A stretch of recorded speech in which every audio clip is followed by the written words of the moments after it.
حجر اسود په دې ګډ باندې لګېدل دي ته مخامخ هغه طرف ته لیټم پکې تک شین لګېدل دي بلوي پکې په دې مخامخ برجو باندې واستنو باندې ورته ته چې حجر اسود ته مخامخ راغی دوباره اول چکر طواف دی پوره کو نو دوباره حجر اسود ته راغی دلته اوس حجر اسود ته مخامخ به بیا ودرېږي په لومبي چکر طواف کې چې د حجر اسود تر ورسېږي مخامخ به ودرېږي نو بیا به استلام کې لاس به پورته کې خو غوګونو تبانو چته ښه بس د سینې سره برابر بونی سي داسې او داسې مخ کې به د لاسونو دواړه بوزي استلام به حجر اسود طرف ته به د لاسونو دواړه نیغ برابر داسې بوزي او مکه سی به چې بسم الله الله اکبر ولله الحمد دغه به وې نو مطلب دا دی چې د سینې برابر به د لاسونو نیولي حجر اسود ته مخامخ بیا به لاسونه راغونډ کی د لاسونو د ګوتې خپل کا څلور واړه او په دې سترګو باندې راکاږه داسې دینه بعد به طبيعت روان شي دویم چکر به شروع کی نو چې کړه دویم چکر کې طبيع حجر اسود تراغ نو بیا به استلام وکي نو یو خطا اول استلام کړو د غوګونو برابر لاس نیول او او چکر دي نو په هر چکر کې یو استلام دي نو دا ټوټل اته استلام شو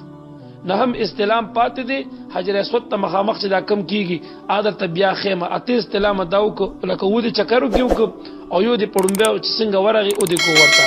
او بیا او چکرو کې هر چکر کې یو استلام شو نو دا اته استلام شو تا او چکر طواف د بیت الله شریف وکړو نو دینه بعد به تو سراشي مقام ابراهیم ته وراشي په دغه وخت ته دا آیات کریمه ویل شنو بهتره خبره ده اعوذ بالله من الشیطان الرجیم واتخذوا من مقام ابراهیم مصلى دا به تو وای د آیات دا غینه بعد که د مقام ابراهیم سره خوا کې ودرېږي مخامخ ورته ودرېږي رست ورته ودرېږي هغه سر کې ودرېږي دلته 2 رکعات واجب الطواف منځ بته کې کدی ته مخامخ ودرېږي ډیره بهتره ده چې ستا او د بیت الله شریف په درمیان کې مقام ابراهیم راشد داسې ذکر ودرېږي دا بهتره ده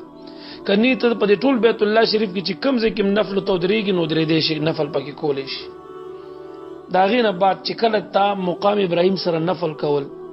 په دې اول رکعات کې د قل هو د الحمد نه بعد تب قل یا ایها الکافرون سورته وي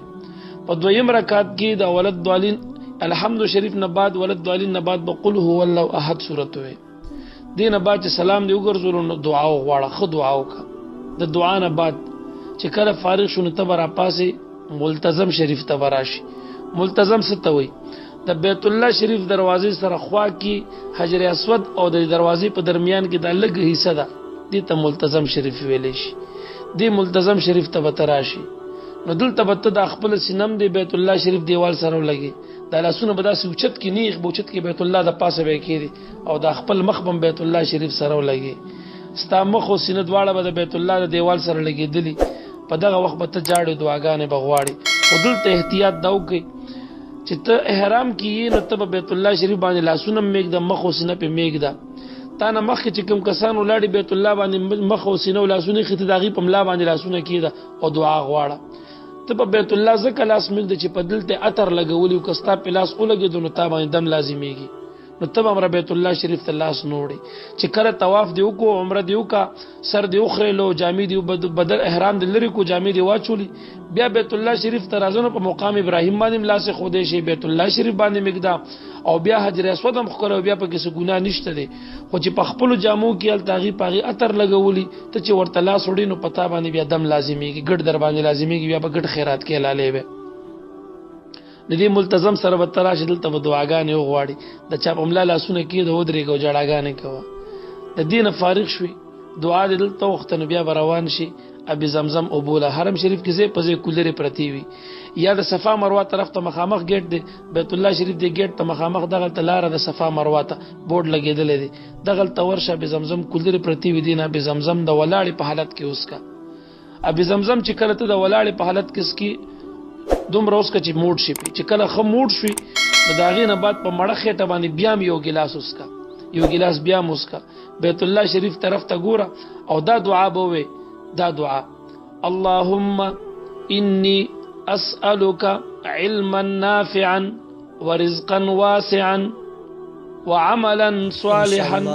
وشفاء من كل داء